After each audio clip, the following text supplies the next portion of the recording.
It begins with a set of specific conditions. So the set of conditions that you begin with is called an initial state.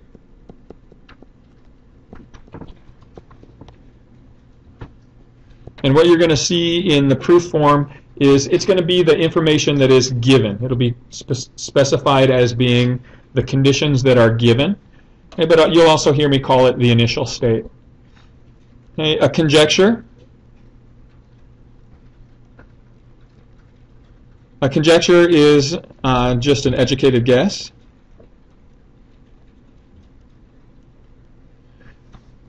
And so if there's a relationship that you think exists or that you have observed or you're looking to demonstrate, that is your conjecture that's regarding some geometric relationship.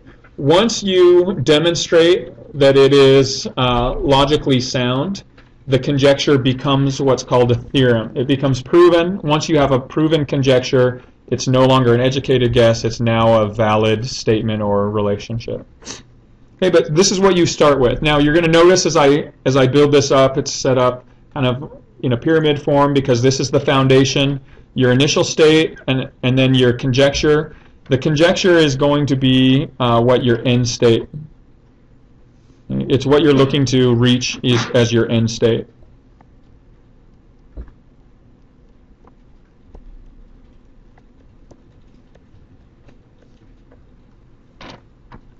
Right, so in order to build this, you have to work from that given information in the logical sequence of deductive reasoning in order to prove that each statement is valid.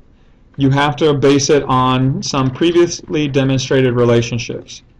Okay, so the valid justifications include definitions. They include postulates and axioms. And then they include things called theorems, which are previously proven relationships. Okay, so this is all that you can justify specific statements or arguments on, are either things that have been previously demonstrated or things that are accepted without needing to be demonstrated, which are the postulates and axioms and definitions. Okay. So what you're going to do is use this logical sequence. You're going to build up your arguments. Each time you specify an argument, you have to be able to justify it. And then that ends to produce your valid conclusion. And remember, this valid conclusion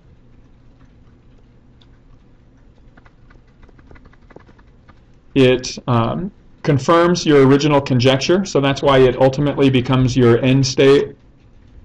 And once you prove it,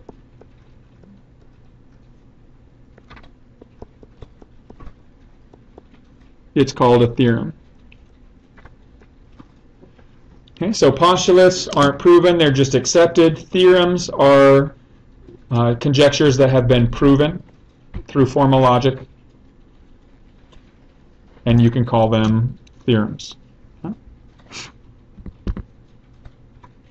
All right, as far as the way that formal proofs are going to be modeled for this class, we're pretty much going to stick with one. I'll talk about a couple different forms that you can model them, but we're going to pretty much stick with just one of them.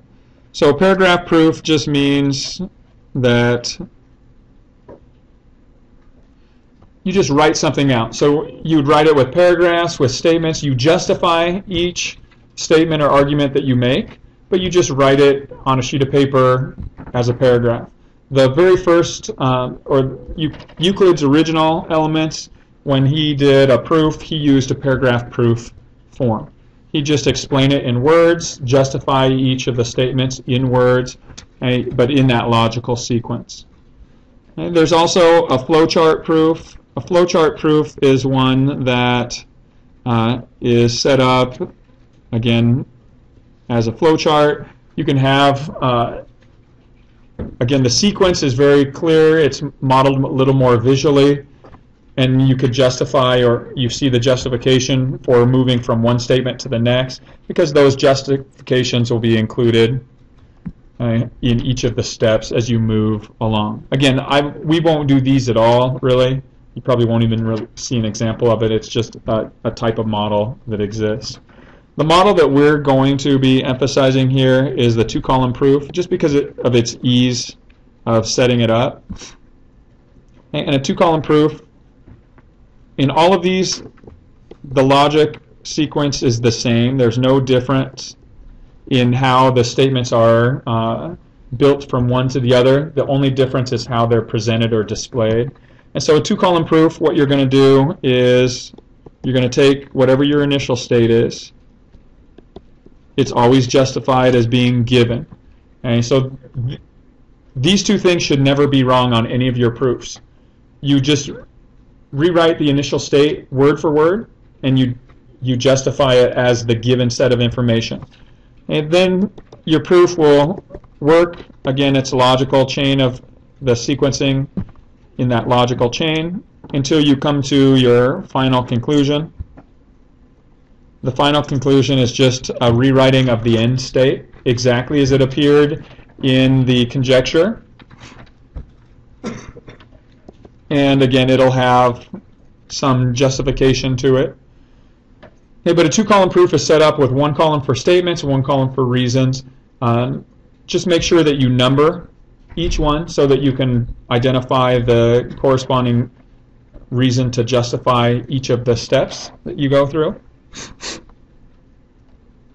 And as you guys begin doing some two-column proofs in activities that you'll be working together in groups, I'd encourage you to use a spreadsheet for it. Often a spreadsheet is going to be nice and easy because it's already organized. You can separate the columns just as one column of statements, one column of reasons, and then you can match them on the same cell row so that you can easily see which justification verifies or validates each specific argument. Okay, so we are going to begin with two-column proofs. We're going to start it off with nice, easy algebraic proofs for that. Okay, but the idea of a proof is based on logical reasoning. Okay, so logical reasoning, I'm just going to go through and model this with a video. Okay, logical reasoning is simply the orderly process of analysis. Okay, it's relying on deductive reasoning to do that analysis. Okay, and after the analysis, you can draw specific conclusions, which allow you, or those conclusions are drawn from a set of given information that actually build up to the end state that you're looking for.